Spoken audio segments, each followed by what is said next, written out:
Čau. Pirmkārt, īsumā tavs komentārs par šodienas spēli. Labi spēlējām uzbrukumā noteikti. Varbūt bišķīt neapstādināja viņu ātru uzbrukumu sākumā. Zināju, ka viņi spēlēs brīvu basketbolu pa lielam bez spiediena. Jā, viņam nebija ko zaudēt. Viņam bija vienkārši, man liekas, galvenais mērķis pabeigt labu turnīru, parādīt savai valstī, ka viņi var labi nospēlēt. Metā ar lielu pārliecību, bet es domāju, beigās, ja mēs skrienam tādu ātru uzbrukumu, mēs šodien baigi labi iemetām savus metienus. Kas bija tie vārdi, ar ko treneris sūtīja cīņā, jo tomēr arī, tu minēji, ka viņiem varbūt šī spēle neko tik daudz neizteica, bet mums arī tomēr bija tā, ka principā nekas nemainās neatkarīgi no rezultāta. Jā, treneris bišķīt pasūdzējās šutraundā, ka mēs tādi bišķīt varbūt aslābinājušies esam, bet jāsaprot arī, ka tas ir garš turnīrs.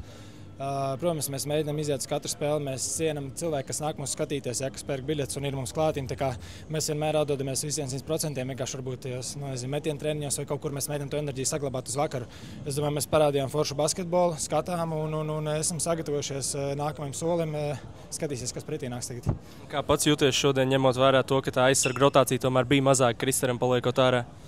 Ir labi īstenībā. Es domāju, kurš spēlētājs nesūdzētos, viņš spēlē virs 20 minūtēm, tu atrod kaut kādu savu ritmu. Es domāju, tu arī procentāli varbūt tas ir liels plus, ja tu spēlē vairākas minūtes laukumā. Varbūt kaut kur tu esi noguris kaut kādās aizsardzības momentos, bet kopumā es domāju, neviens aizsargs nesūdzēsies, ka viņš spēlē daudz minūtes. Protams, ir nogurums kaut kāds, jā, bet tajā brīdī, kad tu nospēlē daudz laukumu, tu dabū labu ritmu un tev tie metieni ir bišķīt stabilāki un efektīvāki.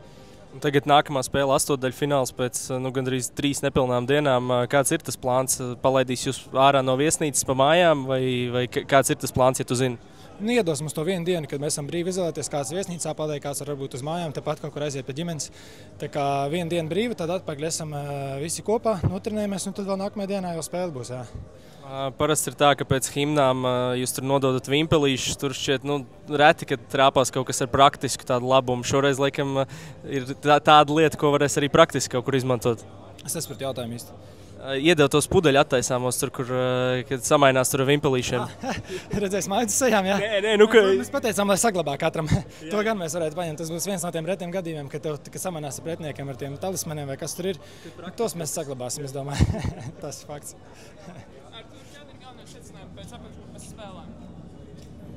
Pēc šīs grupas? Jā. Es nezinu, vienkārši pozitīvas sajūtas, jo es domāju, mēs katru spēli labāk un labāk spēlējam. Bišķī žēl, ka nevarētu atkārtot spēli varbūt pret Turciju kaut kādu, bet kopumā labas sajūtas, labs ritms. Bišķī žēl, ka ir kaut kādas traumas, bet tās 2 dienas brīvas, es domāju, noteikti nāks pa labu, lai Kristers atgriežās, Žagars būtu 100%. Tā kā viss baigi labi, ir sliktas lietas, bet jāmeklē arī kaut kas pozitīvs. Varbūt šodien jūtāties atbrīvotāk, ņemot vērā, ka šī spēle neko neizšķīra?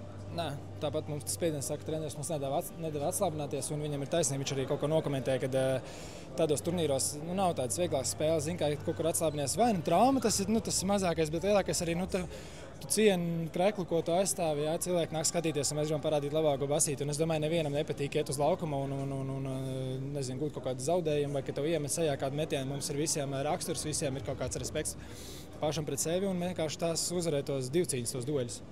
Kas ir novēlējums faniem? Pat šodien pilns tribīns ārā, fanu zonā, simtiem cilvēku. Lieliski, tās ir visforšākās sajūtas, kas ir kopā ar faniem spēlēt, un es nezinu, tā ir galvenā motivācija mums. Es domāju, jau vairākas reizes nominēju, kad mēs reāli spēlējam pa lielam fanu dēļ, mūsu valsts dēļ. Tā kā cerams, ka jūs mums iesiet līdzās un mēs kopā sasniegsim liels mērķis. Super, paldies! Paldies!